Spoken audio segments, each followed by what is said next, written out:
prediction, we're coming in with Neptune and Aries. This is going to be a 14, yeah, it's going to be 165 years basically. Until we see this again, Neptune and Pisces. So this is a very important transit. Neptune is now direct as of yesterday. As we know, on the channel we did a Neptune specifically retrograde reading. And it's direct, but it's still in post shadow. And it's also going towards, again, Aries. So we're at 29 degrees of Pisces with this retrograde, and as it goes direct, as it gets closer to clearing as well, post shadow retrograde, we are seeing this Neptune in Aries finally, and we will not be seeing Neptune in Pisces for again another 165 years. We're going to see 14 years of Neptune in Aries, so there are going to be some serious changes here. With Neptune in Pisces, there's been a lot of clearing of generational karma, long-term transits, many aggregated lifetimes, okay, have been sort of funneled into this last position that we've been standing in the birth chart or in the sacral, as a collective. So I'm hearing that we're going to be creating in totally new ways when it comes to Neptune and Aries. Ultimately, Neptune is that fascination point where we go, okay, I feel like I'm seeing something outside of what I've been seeing. And that's your imagination, where you go, okay, I'm going to create it. You really create from the 12th house. What you can sift and clear when Neptune is in Pisces will determine how much space and room you have in your consciousness to actually see again in a new way. So it's very important that you are aware, Spirit is saying, in the heart chakra return ascender, that every step is seen. Nothing is random. You're never randomly sort of existing. When you are either clearing your consciousness, where you go, I acknowledge that that doesn't have to be the way that I see things any longer, then you have room to invite new energy in, by which you will create again. And that's all about Aries. Aries, energy in its fundamentalism is about regenerating, right? From the 12th house to the 1st. And the thing about Pisces, if you are into astrology, you already know this probably. Neptune, and Pisces energy is the 12th house ruler. That's the last house of the zodiac. Right before we leave Pisces and enter into dawn, into the awakening of Aries, which is spring, which is, again, new energy, new beginnings, birth. And the question I think here is, does it happen more when we are in Aries in the 1st house, or does it actually happen when you're in the 12th? And that is down to where you clear. So if you've been clearing like crazy during Neptune and Pisces, clear the energy, then you probably have been picking up on this need to sort of like, prepare for the new that is coming in for you personally in your bloodline to create with. And it's never going to be just this stagnation, okay? Like, I'm just here, like, I guess, this is all we've got. It's never going to be one point on the map that makes it the graph that it is. Rose quartz, even if it is one, right? Rose quartz, take care of your heart. Interesting. So Spirit wants to bring attention to Pisces energy being the pulse of how we feel. Pisces is the deepest water sign. Sorry, 8th house, I understand it. I'm pretty brave, I'd say, for myself, to say the story of Mercury at 29 degrees of Scorpio. But it's true, okay? This is the 12th house. It's the heaviest house. It's the most intense house in terms of what we are accumulating and then processing. So picking up on a lot of debris, galactic debris. This is a moment as well, Spirit saying, of a shout out to those who have a lot of Pisces in their chart. You don't understand what you do on this planet. You're literally a filter, okay? You're a filtration sort of device, and Spirit is saying it in a sweet way to you. You're not just a number, but you are a filtration, a way by which Spirit can also understand better the consciousness of this collective. And they go by way of how you feel. What you feel is a meter, is a ping. I'm here, I see a cross here, like Jesus, to communicate with the ethers more, with the ancestral tribes more, what really is at play on this planet. And you are a communicator, you're a medium. So Spirit says that those of you who have a lot of Pisces, you've been wringing out the tail end of what has been going on this planet that's also been needed to be illuminated, okay? And 12th house is spiritual illuminations, specifically of hidden enemies, not just you and your neighbor, but to the bloodline. okay, past life warlocks that are contrary to the agenda of light, reptilian species, energy that's still thriving. You're pinpointing it by just existing, Pisces, where it still exists, where it needs to transform. And, you know, are you responsible for doing this transformation bit? Maybe not so much. It's more Aries energy. And we'll get onto that later and maybe next. But this is the existential crisis that you have been helping solve, Spirit says, of humanity, where we go, why do I feel like this is not the best we could be? Why do I feel like something about Earth, life on Earth is just not prime? Yeah, it's true, of course. And Pisces, usually those are the lot of Pisces, you will feel and know that in your bones. Like, this is not home. This is just not feeling like where home should feel like, if that makes sense. Like, and I think that when we get out of the ego, we go, yeah, you know what? If only I had opened my heart with compassion to my own self as well, I could realize that I could partake in making this place a place that I would want to live in, okay, if it had to be my home. So Pisces, you have a lot of water in your chart. Obviously, you have a connection to the galactic that is really unique, very special, very rare, and you've been playing a really huge role in how we all sort of get there, how we all remember, okay, where we come from. And it's not planet Earth. I mean, any scientist can tell you that. You're not coming from Earth. They don't know where you're coming from, but all they know is that, well, there's a point of birth. If you're looking at it purely scientifically, right? A scientist we still don't have answers for what Earth and all this is and all that. There are many theories, but we don't have a consecrated sort of value system by which we can understand Earth in relation as well to other planetary systems. In however which way, existentially, literally, but physically, we don't know. We don't have the answers. And the conundrum, you know, still stands. The thing, though, about it is Pisces, you know, yeah, I'm hearing serpent, okay? There are forces, okay. To make the example, okay, in science, like, one believes that life begins when you're born, right? I mean, a scientist is not going to come out, oh yeah, unless he's spiritual. This is not what we're saying here. It's like, well, you know, maybe, yeah, if I believe in reincarnation, I would say maybe your life didn't quite, and even if you do believe in spirituality, we're not at the point yet where we have clarity as to what really, I mean, there's so many different versions of how we can believe in so-called the theme of reincarnation. When are you reincarnating? Personally, I have my own views about this. I don't believe that we incarnate and reincarnate just like in one single moment. I believe that we sort of transition in fragments of our soul. You could be on in the crown, return to sender. We are in 3D right now, but you could be operating in another time and place at the same time. And sometimes we go offline, okay, a little bit longer, for a longer period of time than online, and it changes and it can change. We're always sort of in that space of free will. It's a hard concept for the human mind to grapple with sometimes, the whole free will thing when it applies to consciousness. But we do have free will, we all decide at every moment what we want to experience. And the thing though, if we were to go back to the question of the science of it, science says, okay, like so-called life begins when you respire, when you take your first breath. Okay, respiration, but that's a scientific thing. And the science, I'm hearing, wow, that's crazy. Look, we were saying Jesus, and this stone that came through bloodstone, it says, I'm going to read this because it's amazing what we were just talking about. It says what it is. Bloodstone is an earthy green chalcedony splattered with seriously activating red jasper. In the Middle Ages, some believe the red splotches on the stone surface were the blood of Christ. Wow. So that's very interesting.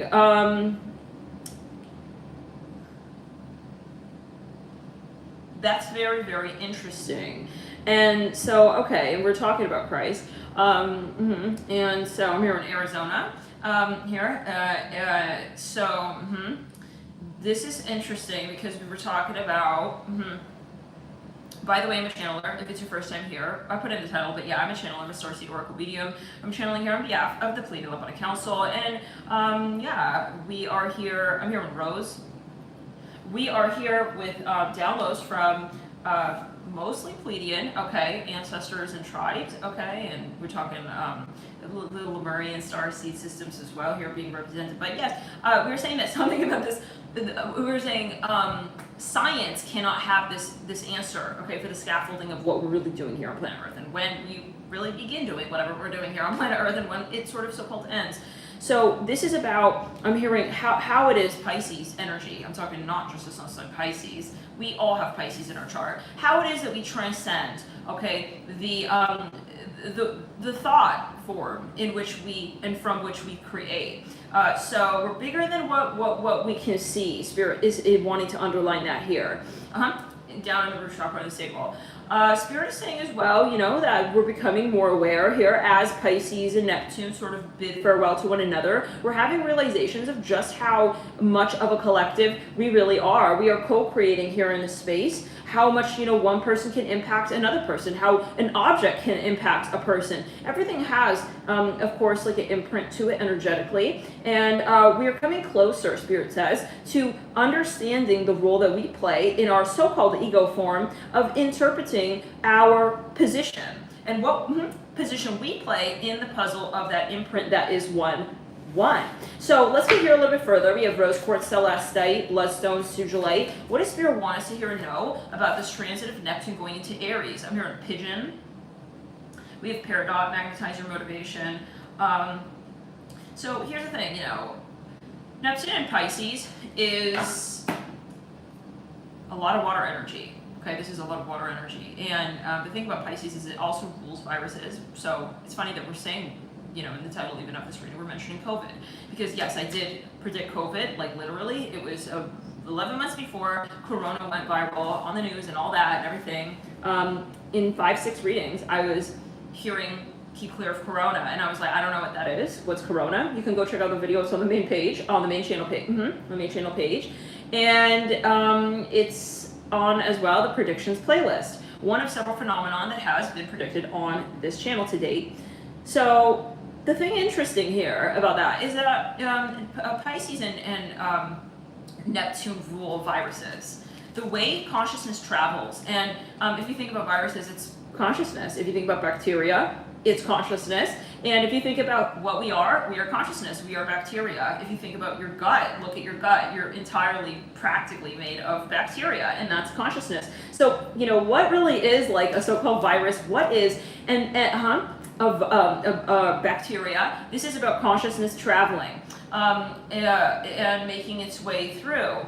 Very similar, we'll say, perhaps even to a thought form, how a thought form can be translated through time and to a number of people. Like if you go, hey, I'm gonna whisper this in your ear, and you have a sort of telephone going, maybe it's history over a course of years, 100 years. When we hear that one word now, how do we interpret it today? But there's something here about translation, and of course transmutation as well. It's like when this one word, you know, different people hear the same word, they interpret it differently in their own ways, and that creates a sort of chemical reaction that then is then felt as a sort of reaction. So this is a chemical reaction that's been going on, especially with COVID. I believe this is a general video. Okay, we have to say that. Yeah, well, we have to say this is a channeled message. It's very general. But that was fascinating to see in retrospect how those readings were Pisces readings. And not only that, that was predicted during the moon cycle in Pisces. There was a very significant full moon, new moon transit, and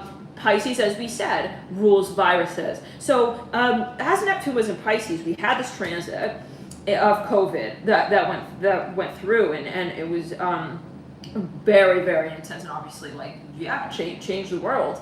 Okay, and so this is something that we're coming into Neptune and Aries with. There's a lot of this awakening here that has been. Personally, I'm not going to leave that there. Meteorite in reverse. Let's get here a little further. So the Earth is changing, Spirit says. Things are going to be changing, okay, on planet Earth. The Earth will feel different, Spirit says, okay? Neptune in Aries is going to literally change how the Earth feels to us. We're going to be chemically reacting in a different way with the place that we've known since. It's not going to be serving us in the way that it used to. And I'm kind of curious about that. What is that about? Neptune in Aries is, Neptune rules, of course, water. It's about waves, the ocean. And Aries, okay, is specifically about, what I am seeing is Earth. Literal Earth. I'm seeing like the origin of Earth, like something almost prehistoric looking, like some kind of sediment, like volcanic sediment, like the Earth, like some kind of dirt, you know, like dirt, okay? If we see it though in terms of what it rules as we relate to it personally in terms of astrology, it's actually your head, and it rules your body, how you move, how you stay locomotive, okay, in your day-to-day. It rules your literal life force. It rules your energy. If we look at it in terms of society, Mars rules cars. It rules energy, generating energy, how we generate energy. There could be something coming when it comes to innovation, I'm hearing specifically. And this is a standalone transit of Neptune and Aries. It's not considering any other transit, overlapping, of course, this, which we will have a lot. But this is Neptune, just solely Neptune, being in Aries, will bring some sort of, I'm hearing, question of the need to innovate, how we generate energy, and it has to do with the ocean. Spirit is saying that there's something about the ocean. Okay, there's a discovery when it comes to, it's like almost like it's been under our nose the whole time. Where we could just sort of be, receiving energy, okay, from the actual, the earth itself. And there's something perhaps about, Spirit's showing me a vision of like mountain ranges under the ocean, under the seabed, Spirit says. There's something about that, that there could be a discovery of some kind that can actually transform and change planet Earth, okay? And it's about energy, okay? I'm hearing harvesting energy from the earth. We'll have a different relationship to even the concept of it. I'm hearing wall. Okay. So yeah, that is very interesting. Okay, and like the using the power and the motion of the waves to generate energy, something like that. Interesting. Like if you use the motion of the ocean, that's funny because yeah, Mars also rules sex. It rules that physical libido energy. This is interesting. So maybe it's something that's just in the air that's changing people. Like they're gonna, be maybe even more in tune. Their physical bodies could be more in tune with what's happening with Mother Earth, with Gaia, with specifically the ocean. The ocean, people are going to be thinking more about the ocean. It's more of a focus. We may have to. There could be something that just demands attention. It could be some kind of a weather change. Weather patterns changing. Something about the sea. It's like we need to be spending more time. Okay, maybe out at sea. So I don't know what that's about. It could literally be that during this next 165 years, the land that we see and know today may not be, and it could be to the point where we actually need to build almost like upon the ocean, if that makes sense, and kind of seeing like building, shall we say maybe artificial islands or something on top of water. Like something is changing here. I'm hearing Germanica. I'm hearing, yeah. So we're going to have to get more comfortable with this idea, Spirit says, of the Earth and the way it sees us changing, okay? So it's interesting. Yeah. The ocean is definitely something that is going to, either we're spending time literally like out at sea, something about the water specifically, where people will start to, it's funny, it says vitamin D on here, literally, it says the stone sunny energy. I'm kind of seeing something like on a coast, and that makes me think of like sunshine. But there's something about literally potentially the water, people wanting to be more near the water, more than usual. It could be that people start researching and realizing the health benefits, okay? That there could be a huge awakening with that perhaps. But I keep seeing something about this earthy sort of energy. It could be that land becomes much more highly prized as well. We're sort of starting to, it could be getting, how do we say, like some, as land diminishes, okay? Yeah, the ocean is starting to take over the land. That's kind of what I'm saying. I mean, literally, it's going to engulf it, just engulfing the land, okay? Yeah, I'm hearing tectonic plates. It's just kind of taking it over. So land is going to be more scarce and more valuable, basically, is how we're going to, what we do with the land, we're going to have to start thinking much more, scrutinizingly about what we're going to be doing with that land, what's going on there. If you have a 1-bedroom studio apartment versus a 16 room house, you're going to be thinking about like where every little candle is going, So this is a little bit the vibe, and things are changing. I'm hearing definitely with the earth. So let's get a little bit further in our spiritual relationship to the earth. Of course, it's always with reason. Like Spirit wants us to connect, perhaps at this point, more with water, with the earth.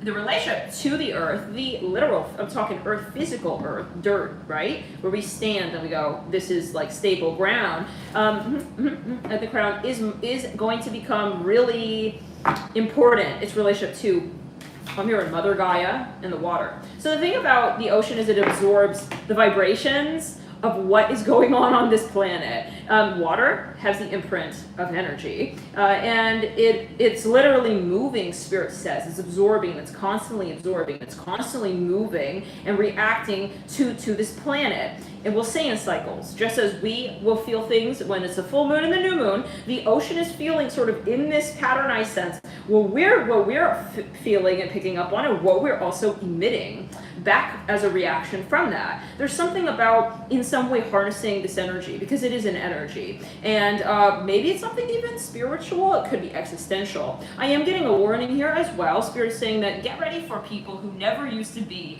into spirituality. To suddenly, I'm hearing Jack, to suddenly, for spirituality to become something that's like a jack of all trades. Like, if you don't have that, okay, if you don't have that in your back pocket, you're not sort of tapping into your intuition, you're not doing, daily practices, mantras, you're not concerned about, how to say, you're not concerning about your consciousness. You don't have a sort of spiritual hygiene regimen. If you don't, you're not listening to binaural beats and such.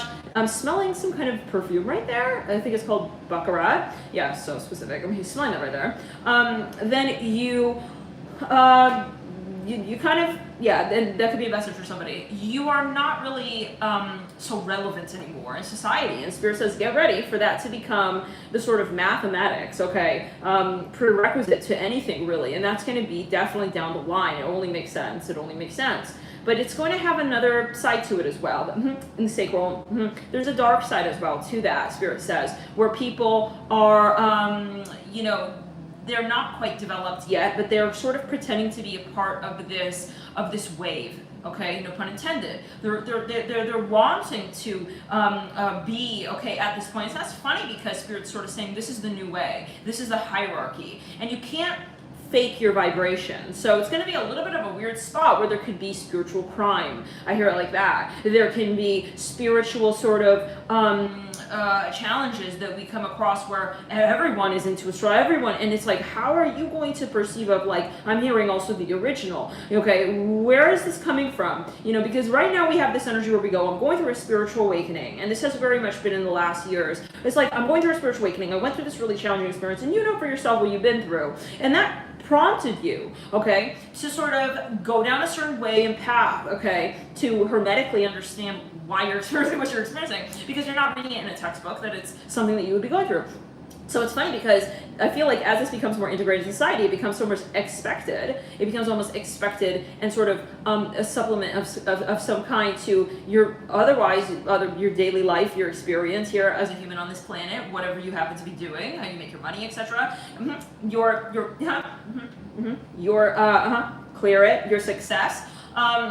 This is going to become something where we go, okay, are we on board? Okay, are we on board? Because the reasoning matters. Okay, so let's clear the energy. There's going to be a lot of spiritual interference, as Spirit says, where, how do we say, it's very complicated, but there are certain systems, galactic systems, they're watching planet Earth, and they're watching, okay, the activity on planet Earth. They're watching and they're observing and they're waiting, quite frankly, if we're going to say it, okay, for the weather to change on this planet before they come in and sort of, they go, okay, the Earth is now privy, let's say, would be more receptive to what it is, the propaganda that we would want to preach. That's one thing, but let's go, that's one thing. I'm hearing Celine. Let's go back here, though, to this theme where we go, okay, there are the so-called originals. I'm seeing a rainbow here.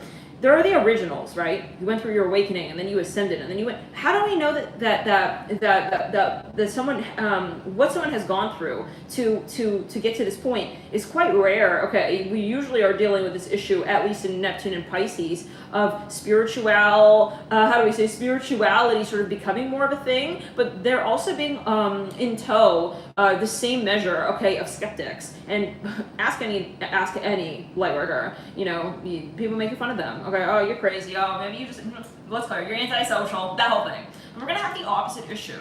As we start to become more spiritually inclined, people who are not really privy, let's say, to wanting to also challenge, okay, and face karma, because that's what spirituality really is about in its core and its essence, is about getting to the core of who we really are, which is not our ego. So to get there, though, you have to purge the ego, but not an easy thing to do. And a lot of people here are going to realize, well, for me to be someone who's like, you know, well liked and etc. I'm going to have to be spiritual, and that's just not what makes you spiritual, though. So there's going to be a lot of this, like, it's going to be challenging to really understand, like, who's really like doing the karmic work, and who is just wanting to be on board. I hear it like that. It could be in terms of business. This could be something where, you know, it's funny. I'm almost seeing like people interviewing, like, so are you really psychic? Like, are you really intuitive? Like, we want you on our team. So like, they're gonna have to. There's a lot of checks and balances. You can't just go, okay, what university did you graduate from? This is the type of vibe. The intention with which one is, yeah, but we're not going to get into that. Okay. So the thing here, though, you know, and I feel there's going to be a faction of society that just starts to try and get smart with this.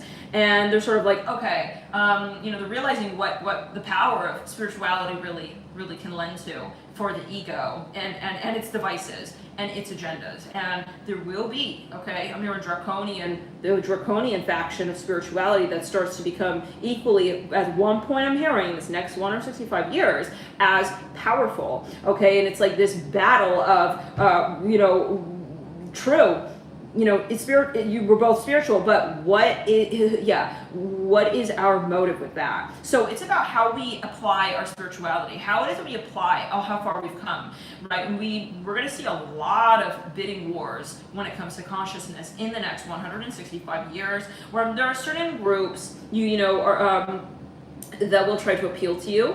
A very high level light worker spirit is saying, those who have been doing a lot, okay, of level up in work when it comes to their spirituality. I'm feeling this activated crown chakra. Like, you're going to be contacted by galactic systems that want to sort of work with you, and it's going to be a matter of you challenging, okay, I'm hearing the prosthetic movement, okay, of the presidency, okay, of consciousness. There's no one person that's meant to govern with this energy. So it's going to be very, very turbulent at one point, Spirit says, when it comes to how we value our spirituality and how we're not going to be willing to give it up in a way. And this could be something that's very subtle, very obvious, but easy to miss, where we go, we're giving our power away, we're giving our power up, and it could be with technology. We were talking about this in another Astro Chat channeling, where I was seeing here specifically like some kind of technology that they would eventually be like wanting to implant into your brain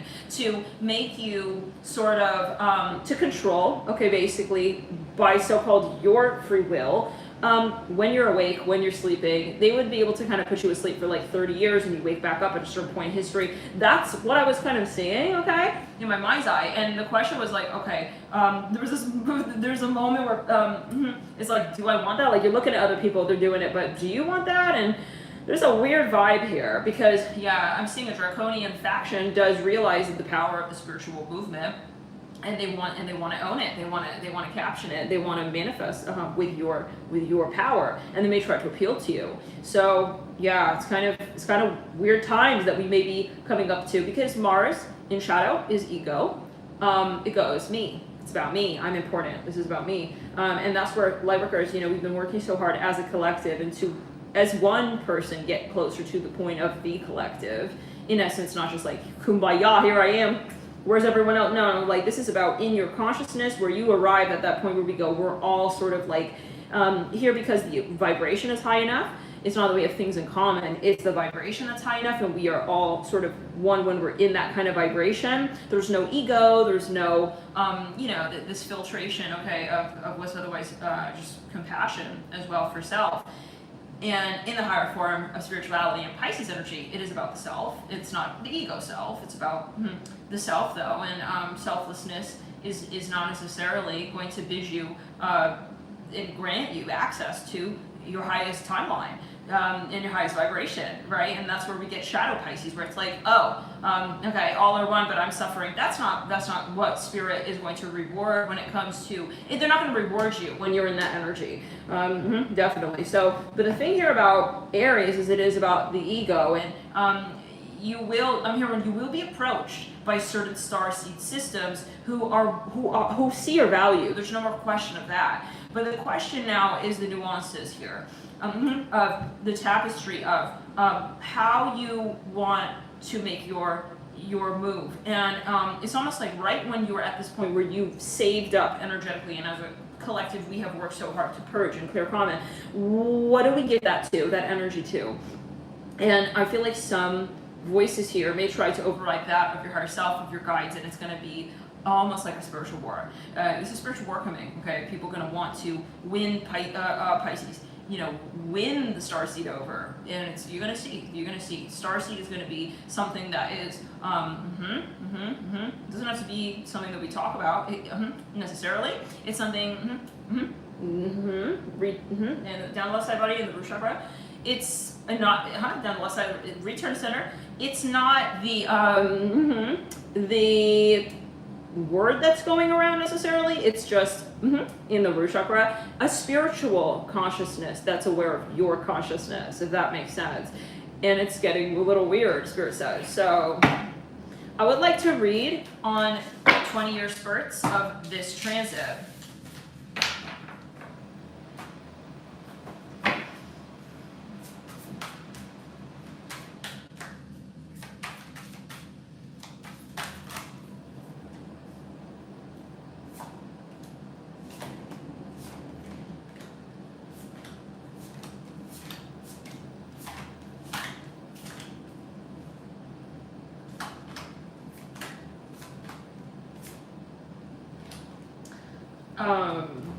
Something is going on with like the ability to reproduce in about 40 years.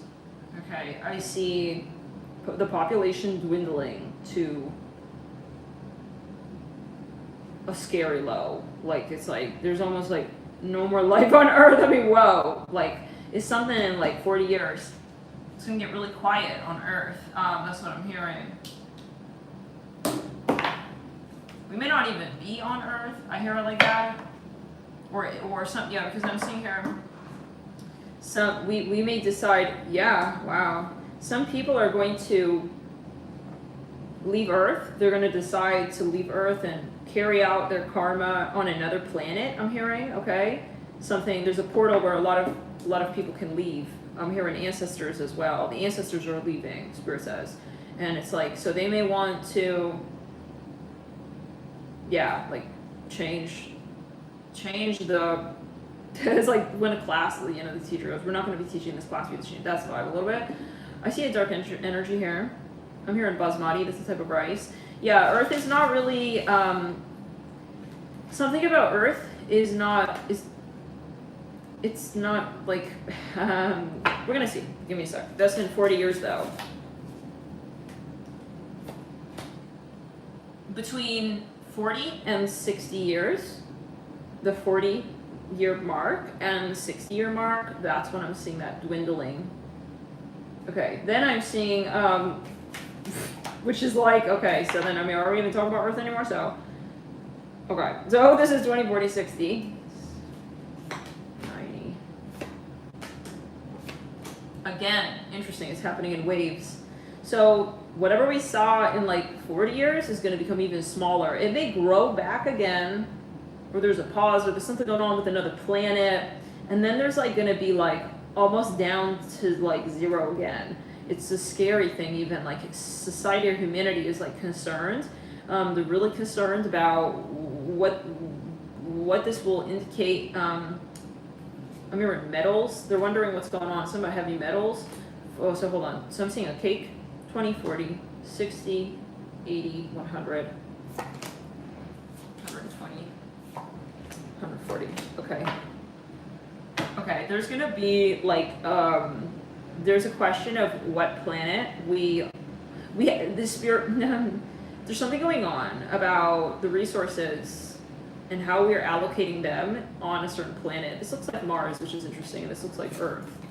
So there's something about needing to migrate and choose a planet. And it's kind of giving like, some people don't want to leave Earth, and then some people do want to leave Earth. And it's like, well, it's giving, if you don't, the Titanic is sinking, okay? If you don't get off the Titanic, like, there's not really much of an option. Like, they will leave you behind, is basically how I kind of hear it. There's a big, like, they have to vote or something on, like, which planet we're going to transfer to, basically, is what I'm hearing. And that's going to be in about 20, 40, 60, 80, 100, about 100 years. I see at the 120th to the 140th mark. Okay, we're looking at like a kind of is either, yeah, like we can't do this anymore. Okay, basically, like you need to decide. I hear it like that. Where you're going to be living. I hear it like that in terms of planet. So it's like giving galactic politics or something. You know, it's like we're gonna that's it. We're gonna vote, and if they win, then you know, or if they so-called win, or if the populace votes like Earth in, we're just gonna stay on Earth. And if we are not gonna vote Earth in, then we're gonna all move. And if you can stay behind, but you're not gonna have the sun anymore. Like they're gonna decide where they want to migrate the sun. Oh my God, they're gonna migrate the sun, y'all. They're gonna migrate the sun. Yeah, they're gonna yeah. They're gonna start life in like a new place with the Empress. It's like a dark place, but they're gonna bring the light. They're gonna bring the sun. It's like, because they're thinking about the future, you know. So they're gonna transplant the sun. I see them magnetizing the sun, using a magnet to magnetize it to a different part of the galactic, and they're just gonna. They're gonna let like Earth just kind of, you know, you're not gonna have sun. Starting like one day, like there's not gonna be no more sun, and people still living on Earth. Well, you know, I mean, maybe that's an existential. No, it's literal. It's literal. I see people talking about this in society. Okay, yeah, there's a big decision. So I'm gonna leave that there.